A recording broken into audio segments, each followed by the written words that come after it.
अब हम बात कर लेते हैं हमारी जो इकोनॉमी है उसमें कौन से सेक्टर्स हैं।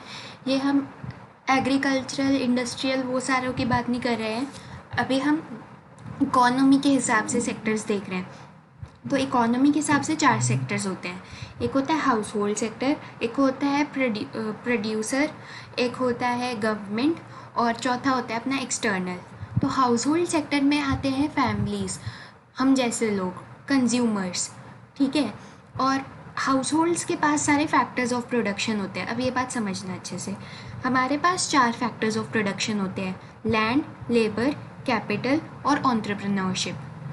देखो, कोई भी कंपनी होती है वो खुद में कुछ नहीं होती, उसको फैक्टर्स ऑफ प्रोडक्शन जैसे कि लैंड चाहिए होगा, लेबर चाहिए होगा, कैपिटल चाहिए होगी और एंटरप्रेन्योरशिप चाहिए होगी, तभी वो आगे चल सकती है वो कंपनी, ठीक है। और उसको वो सब फैक्टर्स ऑफ प्रोडक्शन कौन प्रोवाइड करता है?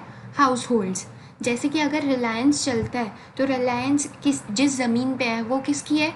अंबानी ने वो ज़मीन प्रोवाइड की है ना। अंबानी असल में हाउस होल्ड है, उसने रिलायंस जो कि प्रोड्यूसर सेक्टर में आता है, जो कि कंपनी है, उसको वो ज़मीन प्रोवाइड की है। तो ऐसे ही जो प्रोड्यूसर सेक्टर है उनको फैक्टर्स ऑफ प्रोडक्शन चाहिए होते हैं जो 4 बताए हैं, और वो होते किसके पास है? हाउस होल्ड सेक्टर वाले लोगों के पास। हम जैसे लोगों के पास होते हैं पैसे, वो ज़मीन जिस पे कंपनियाँ चलती हैं, लेबर भी हम जैसे लोग ही लेबर के लिए काम करते हैं ना। और जो एंटरप्रेन्योरशिप मतलब आइडियाज़ देने, अपनी मेहनत करनी, वो सब कुछ जो बिजनेसमैन बेसिकली करता है, आइडियाज़ वगैरह देने, वो एंटरप्रेन्योरशिप। तो दिमाग भी तो हाउस होल्ड्स ही लगाते हैं। देखो, प्रोड्यूसर सेक्टर जो है ना अपना, अगर मैं बात करूँ प्रोड्यूसर सेक्टर की, तो प्रोड्यूसर सेक्टर में सिर्फ कंपनीज आती हैं। लेकिन अपने आप में रिलायंस क्या है? अगर रिलायंस के पास ज़मीन ना हो, कोई उसको दिमाग ना लगाए, उसमें कोई लेबर ना हो, तो क्या है रिलायंस? कुछ भी नहीं है। इंसान ही तो बनाते हैं कंपनीज़ को। इंसान लैंड, लेबर, कैपिटल, ये एंटरप्रेन्योरशिप, ये सब प्रोवाइड करके ही तो बनाते हैं फर्म्स को। तो वो जो इंसान है वो आ जाते हैं हमारे इसमें, क्या कहते हैं, हाउस होल्ड सेक्टर में। और जो कंपनीज़ हैं वो आ जाती है प्रोड्यूसर सेक्टर में।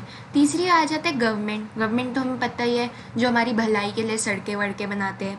Government as a welfare agency, हमें पता है कि गवर्नमेंट हमारी भलाई के लिए जो भी काम करती है, सड़कें बनाती है, लॉ एंड ऑर्डर का ख्याल रखती है, ये सब कुछ, डिफेंस का ख्याल रखती है। और गवर्नमेंट एज अ प्रोड्यूसर, हमें ये भी पता है कि गवर्नमेंट खुद से भी कुछ पब्लिक सेक्टर अपना खोलती है, इंटरप्राइजेस, जैसे कि MTNL, BSNL, LIC भी गवर्नमेंट का था पहले, अब गवर्नमेंट ने बेच दिया था फिर LIC इसी साल ही, बट पहले तब तक वो LIC सरकारी था। फिर चौथा सेक्टर आता है एक्सटर्नल सेक्टर।